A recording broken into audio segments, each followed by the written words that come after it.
Hello বন্ধুরা, study point একাডেমিতে তোমাদের সকলকে জানাই স্বাগত। তো কেমন আছো সবাই? আশা করি খুব ভালো আছো। আজকে নতুন আরেকটা টপিক নিয়ে তোমাদের সামনে চলে এসেছি। আজকে হচ্ছে এ অ্যান্ড ডি এর সম্পূর্ণ ধারণা।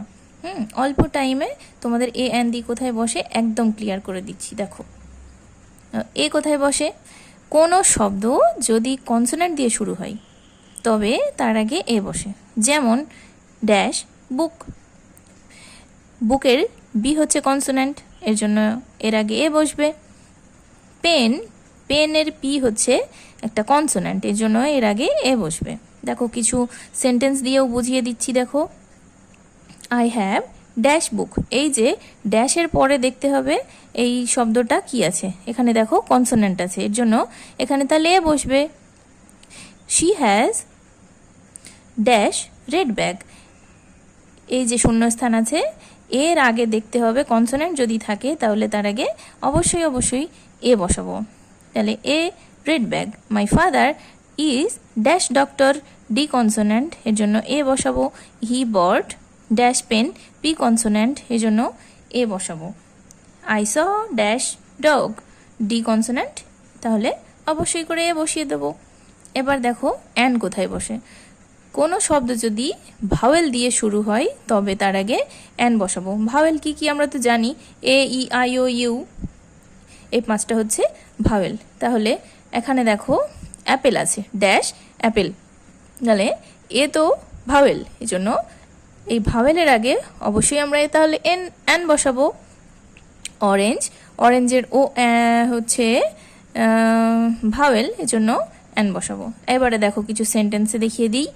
আই হ্যাভ ড্যাশ আমব্রেলা, এখানে ইউ ও আই, আউল, আউলের হচ্ছে ও ই, সবগুলোই দেখো ভাওয়েল দিয়ে শুরু হচ্ছে, জন্য সবগুলোতে অ্যান বসিয়েছি।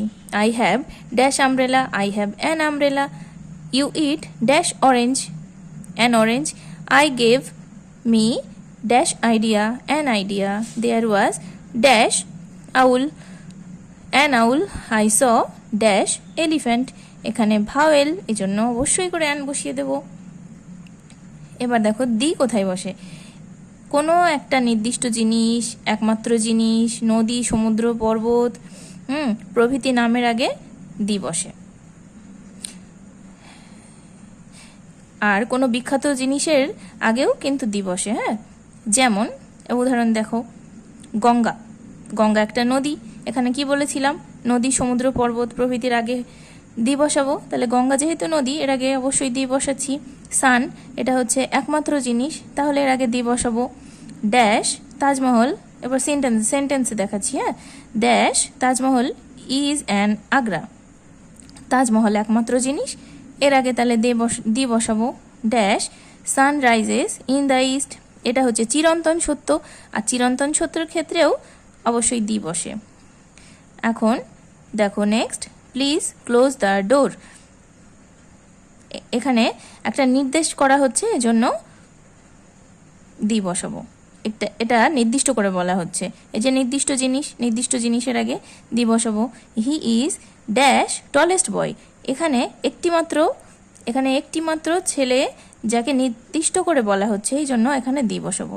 ড্যাশ মুন ইজ শাইনিং, চাঁদ একটিমাত্র জিনিস, আর এটা চিরন্তন সত্যও বলা যায়, এজন্য এখানে দি বসাবো। আশা করি সকলেই বুঝতে পেরেছো। যদি ভিডিওটি ভালো লেগে থাকে তাহলে একটা লাইক দিও অবশ্যই, আর বুঝতে যদি অসুবিধা হয় তাহলে আমাকে কমেন্টে জানাবে, আমি তোমাদের সমস্যার সমাধান করার চেষ্টা করব। আর এরকম ধরনের আরও ভিডিও পেতে চ্যানেলটি অবশ্যই করে বন্ধুরা একটু সাবস্ক্রাইব করো। আর এ অ্যান্ড ডি এর ব্যতিক্রম কিছু নিয়ম রয়েছে যেগুলো আমি নেক্সট পার্টে দিতে চাই। তোমরা নেক্সট পার্ট পাওয়ার জন্য কমেন্টে অবশ্যই 2 লেখো। চলো টাটা, বাই বাই, সকলে ভালো থেকো।